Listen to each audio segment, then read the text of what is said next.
Hi, I'm Chris Miglino. I am at the EF Hutton Conference in New York City, and I am here with Jana Croom from Kimball Electronics. Thanks for being with us today, Jana. Appreciate it. Pleasure to be with you, Chris. Now, you guys trade under the symbol KE. Yes. The company is fascinating. I was looking at it, and I mean, fantastic revenues, right? It's the company does a lot of business. Yes. Now, tell me about the business. Like, here's what I can glean from what I studied on the business: is you do outsourced work for people that are trying to get into the manufacturing side of things. Tell us how this works. So Kimball Electronics is an electronics manufacturing company. Okay. We are a contract supplier. And so Kimball actually started in the town of Jasper, Indiana, as an organ making company. Half the business did woodworking, and the electronics division made the guts of the organs. Interesting. From there, we've not organ as in a body part, no, but a real organ. Yes, Okay. electric piano. We don't make organs anymore. That was 60 years ago.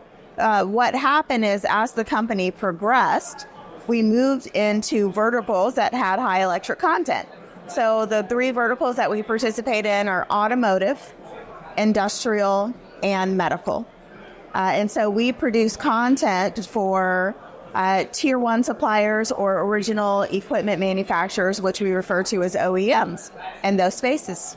So they hire you to custom build electronics for them. Yes. So for example, in our automotive vertical, we make the steering and braking electronic mechanisms for your cars.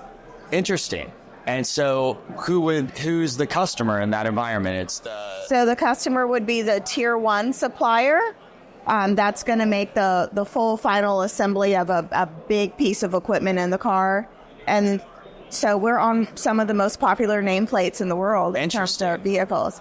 In the medical space, what we jokingly say is, if you walk into a medical room and it beeps, it was probably our printed circuit board assembly that caused that equipment to function. So lots of different electronics in all these industries are using you for subparts in their things. Okay. Yes. One of the growth areas, because you talk about revenue growth, fiscal 2023 was a great year for us, 35% revenue growth. We're taking a bit of a breather in FY24, a bit of a contraction, but that was really driven by not just the growth in all three verticals, but moving up in medical in particular to higher level assemblies. And so we decided we don't want to just do the printed circuit board for you. Let us make the entire box. And so that's something that's very attractive to our customers, particularly in the medical space. And you'll come on and actually they'll hire you to build the whole box or build the circuit board. Correct. And you'll assemble that in all these facilities that you have across the world, which is how many facilities? So we've got 14 facilities globally. We operate in multiple countries. So we have a presence in the United States, Mexico, Eastern Europe, both Poland and Romania, and Asia. We operate in China and Thailand. Interesting. And where in Mexico are you guys? So we're in Reynosa. We operate in the Maquiladora, so just south of the border. Okay, great. Yeah, we have a big office in Mexico as well. Okay. So we've been down there for around 12 years now. Where are you all at? Mexicali, Mexico. Okay. Yeah. West Coast. We love it. Yeah. Okay. When did the revenue really start kicking in here? I mean, you're talking $400 million a quarter, right? In revenue. So, this is not something that just happens overnight. No, it's not.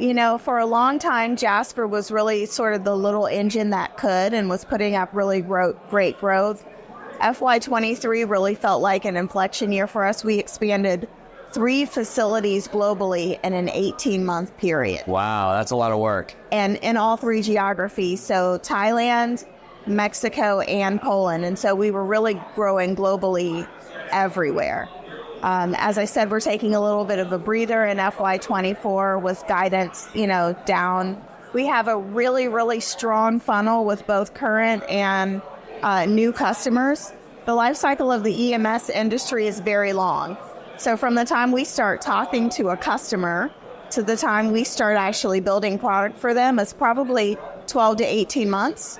And then that contract is going to run for 8 to 10 years. Wow. And is that how they are signed up front? It's like an 8 to 10, because it takes you a lot to get the facility Very all tooled up. Yes. And who makes that investment? Do you guys make that investment, or is it a partnership with the person you're building for? How does that work? It's a partnership with the company that we're building for, and so it's a volume business, right? We're going to make so many of these for you, and so piece price recovery of the capital investment of the company. So that's all built into your return, it's all built into the return. It's all built into the model. Interesting. And then is there, like, what do you guys look for? Like, what are your salespeople calling on? Who are they? You know, is it just any company with electronics? It's not. So again, all resource is finite, and whether it's financial or it's human, you don't want to just, buckshot your resources. And so we focus a lot on the 3 verticals that we operate in and a skate to where the puck is going philosophy, meaning in the automotive space, in the industrial space, in the medical space, what is the next new technology and how do we participate in growth cycles?